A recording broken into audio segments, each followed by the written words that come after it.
The women of the FBI trap trial. One day a beautiful woman sat beside me and asked me if I was a Muslim as I was wearing hijab. I said, I like all religions. She said she would forward my notes to the Muslim Lawyers Association. She wore heels with her veil. She told me she was a lawyer. She was kicked out for doing something with an iPhone. Her arm was in a cast, which she hid with her veiling. The court-martials took her picture and posted it at the entrance of the U.S. District Court to punish her for telecommunicating and to ensure her exclusion. It was like they wanted a gorgeous woman in hijab on a picture, or to give her a hard time because she was so pretty. The mother of Muhammad was most trusting and confidential with me as I explained the problem with the FBI. She was so gracious to me always. I would wait with her until I saw Stephen Sadie coming to bid her good evening, and at that point I would disappear. One day she said she liked my necklace. I said she could have it. She said no, for religious reasons. I would wait with her, honored by her presence. I was enamored of Muhammad's amazing grandmother, who looked at me askance one day when I forgot to wear a veil. I think she liked me no matter what I wore. But that this was all difficult for her. I noticed the prints of her gowns were more African, whereas the mothers were more black like the ones from Dubai sold in the market in London with the amazing triangle draped sleeves. I played with knitting and makeup, although I don't care for such things. It was a part of the fake theatre aspects of the fake bomb show, mocking misogyny by impersonating the doormat typecasting.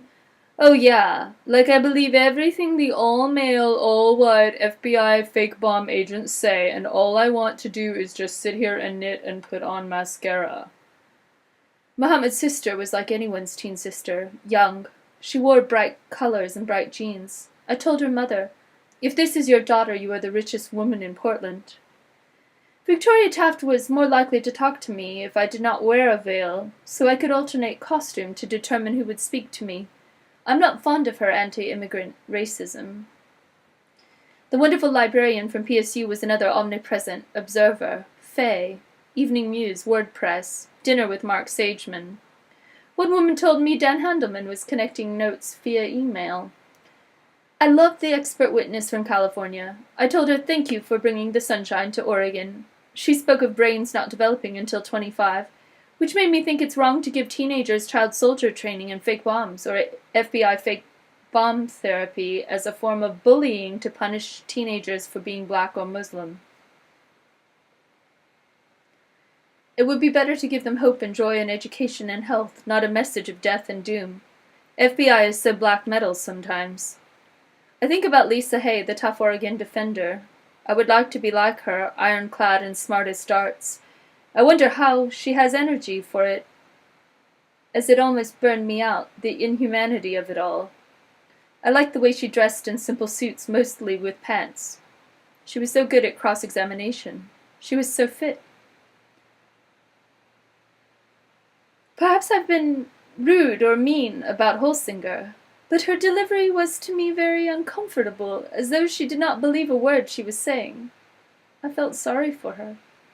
Her partner would come to meet her, which I appreciated for her feeling of safety. What might have been a lawyer or a paralegal was the woman with the short reddish hair. She was cheerful and smiling. She walked in on me in the loo on accident. It was my fault for not securing the door. I kind of had a lesbian crush on her, even though she was working on the U.S. Attorney's side for the FBI. It's great being bisexual because you can have crushes on everybody. I never feel secure around Oregonians. I always feel unnormal around them, that no matter how hard I tried, I could never sanitize my spirit enough to fit in. The women in Oregon, especially, terrify me. I often feel like my hair is not dyed or my nails painted enough to be seriously considered by them. Even the lesbians look at me with such pity and condescension. I feel very unaccepted here. It was hard to go to the FBI trap trial because I'd rather stay in a room alone. My interest in FBI fake bombs and their strained relation to national security overrode my general agoraphobia. Lots of things rolled forward. The week of FBI home movies was the worst. We were trapped in a stuffy room 3 floors up, and the home movies were oh so staged and cliché. Mohammed's mom said prayers on a string of beads. I doodled. It was like watching bad YouTube movies all day long, but where no one points out how racist it is to only pick on African boys. FBI just acts like the Pope and expects most people to believe everything they do is awesome. It was embarrassing. That was the week I wanted to send the FBI to American Film Institute to improve their secret home movie skills. The hotel rooms where they filmed their secret movies were cute enough. It was very charged with homoeroticism, the stalking and entrapment of Mohammed.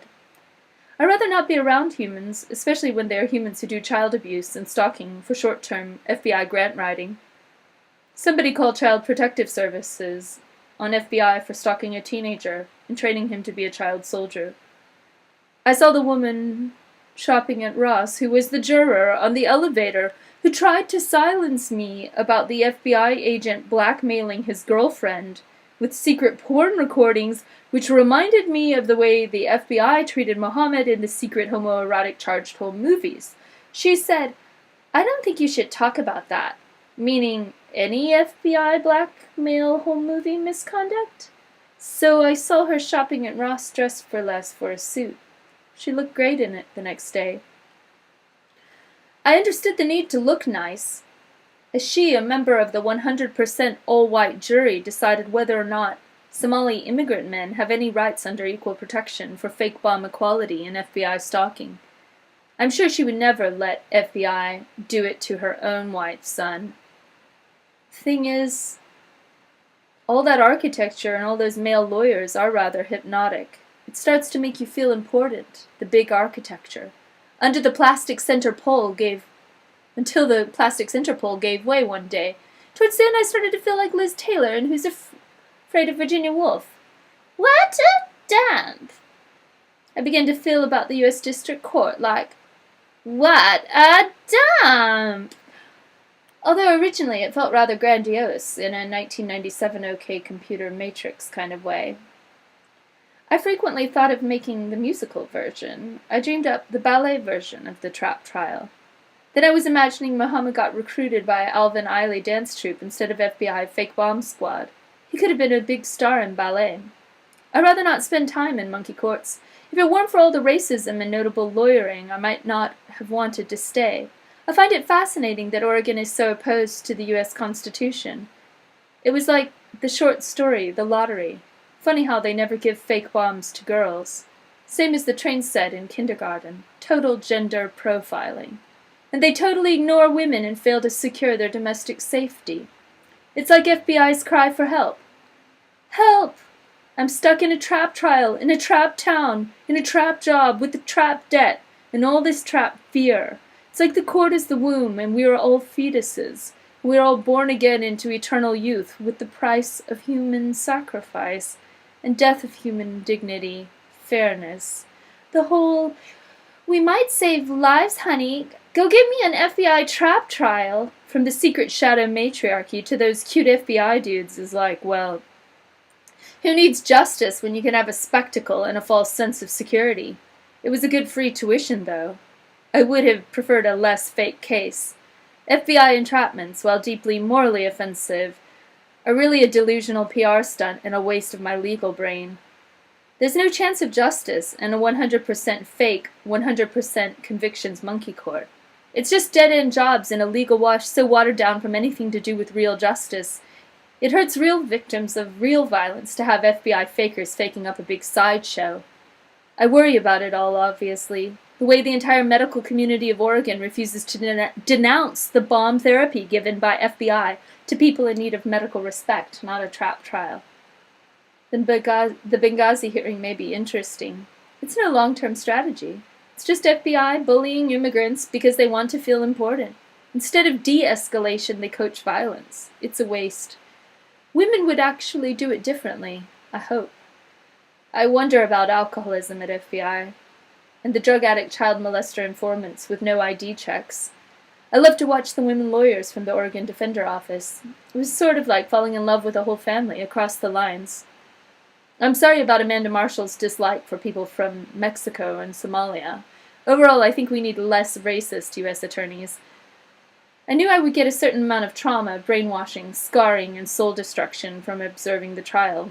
I took it on because I thought I could shield myself from the toxicity of it with my fake pearls and Yves Saint Laurent cream-based foundation. It turns out it's sunk into my soul, and I feel pretty awful. On the bright side, I'd love to help. I'm just not sure where to start. This is all so foobar.